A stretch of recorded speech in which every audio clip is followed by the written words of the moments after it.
Okay. Hello friends. இந்த வீடியோல நம்ம இதான் பார்க்க போறோம். Learn how to measure line segments using the ruler. So இதான் குடுத்துருக்காங்க. Examples of measuring line segments. Okay. இது வந்து 4.4 சென்டிமீட்டர்னு குடுத்துருக்கான். இது 3 சென்டிமீட்டர்னு குடுத்துருக்கான். இது 7 சென்டிமீட்டர் குடுத்துருக்கான். 5.5 சென்டிமீட்டர் குடுத்துருக்கான்.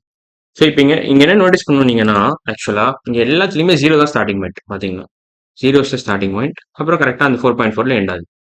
4.4ல கரெக்ட்டா எண்ட் ஆயிடுச்சு இங்க. பாத்தீங்கன்னா 4.4ல கரெக்ட்டா எண்ட் ஆகுது. ஸோ அதை நீங்க நோட்டீஸ் பண்ணாலே போதும். இங்கேயும் 0 தான் ஸ்டார்ட்டிங் பாயிண்ட். 3ல எண்ட் ஆயிருது. இங்க 0 ஸ்டார்ட்டிங் பாயிண்ட் 7ல எண்ட் ஆகுது. ஸோ 0ல ஸ்டார்ட்டிங் பாயிண்ட் வச்சுக்கணும். ஈஸியா சும்மா 7 சென்டிமீட்டர் 7 மார்க் பண்ணி வச்சீங்கன்னா முடிச்சு போச்சு. அவ்வளவுதான். இப்போ 0 இங்க 0 தான் ஸ்டார்டிங் பாயிண்ட். 5.5ல வச்சீங்கன்னா முடிஞ்சிருச்சு. 5.5ல முடிச்சிட்டா அவ்வளவுதான். ஸோ மார்க் பண்ணி வச்சிட வேண்டியதுதான்.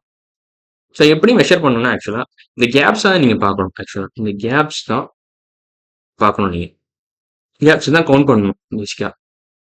ஸோ எத்தனை கேப்ஸ் இருக்கீங்க? 1, 2, 3, 4, 5 கேப்ஸ். 4.4 கேப்ஸ். 0.4 இது 0.4 கேப். ஸோ எத்தனை கேப் இருக்கோ அத்தனை மெஷர்மெண்ட்ஸ் அத்தனை சென்டிமீட்டர் இருக்குன்னு அர்த்தம். So 1 gap is equal to 1 centimetre. ஒரு ப்ராப்பர் கேப்னா ப்ராப்பர் 1 சென்டிமீட்டர் வரும். 1 gap is equal to 1 centimetre. So இந்த மெஷர்மெண்ட் தெரிஞ்சா போதும். ஸோ எத்தனை கேப்ஸோ அதை கவுண்ட் பண்ணிக்கிட்டே வரலாம். ஸோ இப்போ நீங்க 0 ஸ்டார்டிங் பாயிண்டா இல்லாட்டி கூட நீங்க கவுண்ட் பண்ணிடலாம். இந்த கேப் மெத்தட் யூஸ் பண்ணீங்கன்னா. So just count number of gaps. To count length of measurement. To count, just count number of gaps. To know length. To measure length. To know length ன்னு சொல்லணும். To know length. அவ்வளோ. So basic idea தான். So இப்போ இந்த question solve பண்ணலாமே. If AB equal to 5 cm, say which of the measures are correct in figure 4.9. Okay, இது 5 cm, இது 5 cm, இது 5 cm. இதெல்லாம் கரெக்ட்னு கேட்டிருக்கான் அவ்வளோதான். ஸோ எது கரெக்ட்னு எப்படி கண்டுபிடிக்கலாம்? ஸோ 0 ஸ்டார்டிங் பாயிண்டா வச்சு தான் 5ல முடியுது. ஸோ இது கரெக்ட் தான். எத்தனை கேப் இருக்குன்னு வேணா கூட பார்த்துடலாம். ஆனால் 0 ஸ்டார்டிங் பாயிண்ட் இருந்தாலும் நம்ம ஈஸியாக பார்த்துடலாம். இது கரெக்ட்னு சொல்லிடலாம் உடனே.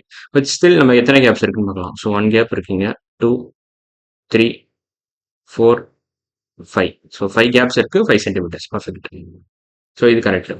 ஸோ இங்க எத்தனை கேப் இருக்கு? 1, 2. ஏன்னா 1 தான் ஸ்டார்டிங் பாயிண்ட் இதுல. ஸோ கொஞ்சம் யோசிக்கணும் இதுல. இங்க எத்தனை கேப்? 1, 2. ரெண்டு நம்பருக்கு நடுவில் இருக்கிற ஸ்பேஸ் பேர் தான் கேப்னு சொல்லுவாங்க. ஸ்பேஸ் பிட்வீன் 2 நம்பர்ஸ் அதான் கேப். இந்த ஸ்கேல்ல ஸ்பேஸ் பிட்வீன் 2 நம்பர்ஸ் தான் கேப்னு சொல்லுவாங்க. ஸோ 3க்கும் 4க்கும் நடுவில் ஸ்பேஸ் இருக்கு, அது கேப். 1, 2, 3, 4, 5 கேப்ஸ் இருக்கு. இங்கேயும் 5 கேப்ஸ் இருக்கு. ஸோ இதுவும் கரெக்டா. இங்க பாத்தீங்கன்னா எத்தனை கேப் இருக்கு? 1, 2, 3, 4 கேப்ஸ் தான் இருக்கு. 1 to 5ல 4 கேப்ஸ் தான் இருக்கு. So just 4 caps. So no, இது தப்பு, இது ஃபால்ஸ். ஸோ ஃபர்ஸ்ட் ரெண்டு ஆப்ஷன் கரெக்ட், இதுவும் கரெக்ட், இது தப்பு. அவ்வளவுதான்.